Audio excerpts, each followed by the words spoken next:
you. Obviously, Nathan MacKinnon named MVP of the tournament. Do you think that was the right decision? We have a poll in the chat right now. 37% of people, believe it or not, say Connor McDavid should have won tournament MVP. Stunning. Here's what I'll say about that is, if you were a voter, you had to have your ballot in by like the 10-minute mark of the third period or the 5-minute mark.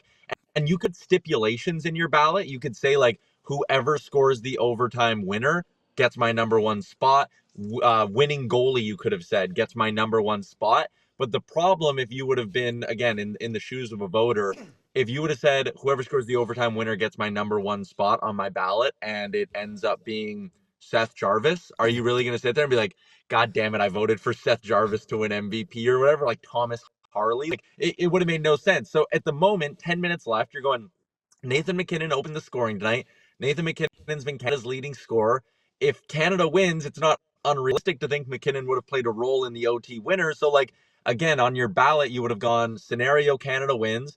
Yeah, it makes sense to have Nathan MacKinnon there. I would still have made a strong case for Connor McDavid, but you have to remember, at that point, he wasn't having a good final game. So, like, you're sitting there going, sure, he opened the scoring the last few games. He's been really, really solid, but, like, he's also been quiet for a long stretch here. So could you justify putting McDavid there? With Binnington, he had some sloppy moments early in the tournament. Again, heading into the overtime, in my group chat with my buddies, they were like, Jordan Binnington is swimming in his crease right now. And I was like, yeah, he is, like, overcommitting to shots. Like, he did not look like a guy capable of doing what he did in overtime. So I think you have to keep that context in mind, that, like, the voters at that moment, it was justified for MacKinnon. And in hindsight, maybe not. Maybe I would have even put like Sidney Crosby there, but he wasn't having a great final by any stretch. And MacKinnon was their best player last night for the first, call it 50 minutes of the game.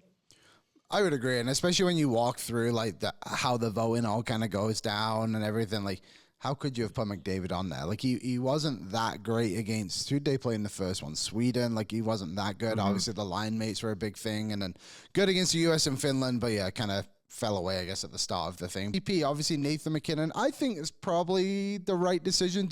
What did you make of that decision to give it to MacKinnon? Yeah, I think it was a safe pick. I mean, you could have gone Crosby, you could have probably gone McDavid, especially getting the golden goal, I guess, for lack of better words. But, like, I mean, this is kind of like a heroic pick on my side.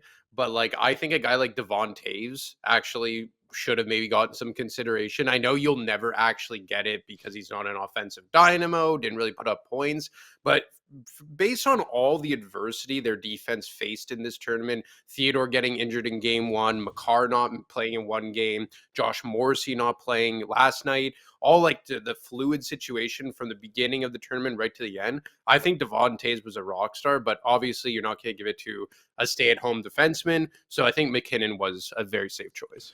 I think you're right, though. That Canadian blue line was way more beat up than was, like, really thrown about. Obviously, the injuries on the U.S. were a bit more notable, I guess you could say, with, like, both the Chucks missing time during games and Matthews as well. What's up, Nation citizens? If you like that video, then you need to be subscribed to the Oilers Nation YouTube. Podcasts, live shows, exclusive interviews, and analysis. Everything you need from your favorite voices at Oilers Nation. And you don't want to miss any of it, so hammer that subscribe button.